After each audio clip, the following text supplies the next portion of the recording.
Le Burkina Faso salue les efforts considérables déployés par les cofacilitateurs dans la formulation du pacte pour l'avenir que nous avons adopté de façon unanime. Œuvrons donc à sa mise en œuvre effective, car il ouvre une nouvelle ère d'espoir. La résurgence de la crise du multilatéralisme, induite par la défaillance du système international à relever les innombrables défis de l'heure, appelle à l'action et légitime notre sommet. Il est amer de constater que l'Organisation des Nations Unies, qui est au cœur de ce multilatéralisme, subit elle-même les dissensions permanentes entre ses membres et les divergences profondes au sein du Conseil de sécurité. Le futur prometteur et radieux que nous souhaitons exige de notre part une action internationale vigoureuse, cohérente avec nos engagements et nos responsabilités communes, mais différenciées vis-à-vis des générations futures. À cet égard, les propositions suivantes sont des contributions que ma délégation souhaite reverser aux travaux du présent sommet. Primo, il semble primordial de veiller au respect strict des principes de la Charte des Nations Unies afin que cesse pour toujours le recours à la menace ou à l'emploi de la force, à l'agression, aux pressions politiques et économiques, à l'ingérence dans les affaires intérieures des autres États.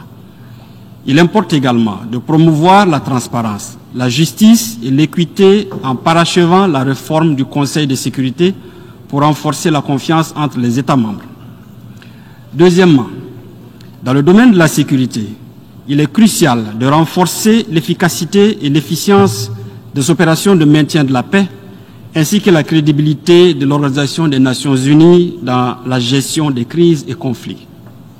Troisièmement, il est essentiel que les questions du développement et de la santé demeurent au centre de nos préoccupations, notamment en ce qui concerne les moyens de mise en œuvre, y compris le renforcement des capacités, le transfert de technologies et des ressources financières adéquates, suffisantes, prévisibles et additionnelles.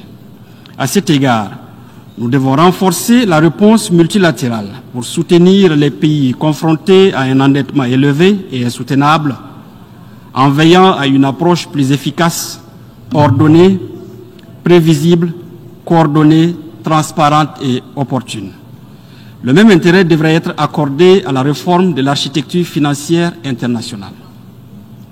Quatrièmement, nous devons continuer à promouvoir notre engagement en faveur de l'autonomisation de toutes les femmes et filles dans tous les domaines, en éliminant tous les obstacles à leur accès et à leur participation pleine, égaux et significatifs dans les domaines des sciences, des technologies et de l'innovation. N'oublions pas les populations victimes de guerre, notamment les populations déplacées internes et les réfugiés. De même, la jeunesse de la planète mériterait d'être associée au processus de prise de décision dans les affaires du monde. L'institution d'une assemblée permanente et d'un programme intégré au sein du système des Nations Unies dédié à celle-ci paraissent opportunes à cet égard. Cinquièmement, face au progrès dans le domaine du numérique, il urge d'œuvrer à l'avènement d'une coopération numérique qui définirait les principes, des objectifs et des actions respectueux des droits de l'homme, et il faut saluer à cet effet l'initiative d'un dialogue mondial annuel sur la gouvernance de l'intelligence artificielle sous les auspices de l'ONU et d'un processus inclusif vers des arrangements internationaux de gouvernance des données. Enfin, notre conscience collective est interpellée sur la problématique particulière et très préoccupante du terrorisme qui menace les fondements de nos sociétés. Nous devons lutter de manière solidaire contre ce fléau et prendre les dispositions contre certains États qui soutiennent et financent les terroristes, comme c'est le cas dans le Sahel. Il nous appartient maintenant de traduire en actes concrets le pacte pour l'avenir afin de renforcer le multilatéralisme et permettre de combler les attentes de nos populations et de ressusciter enfin l'espoir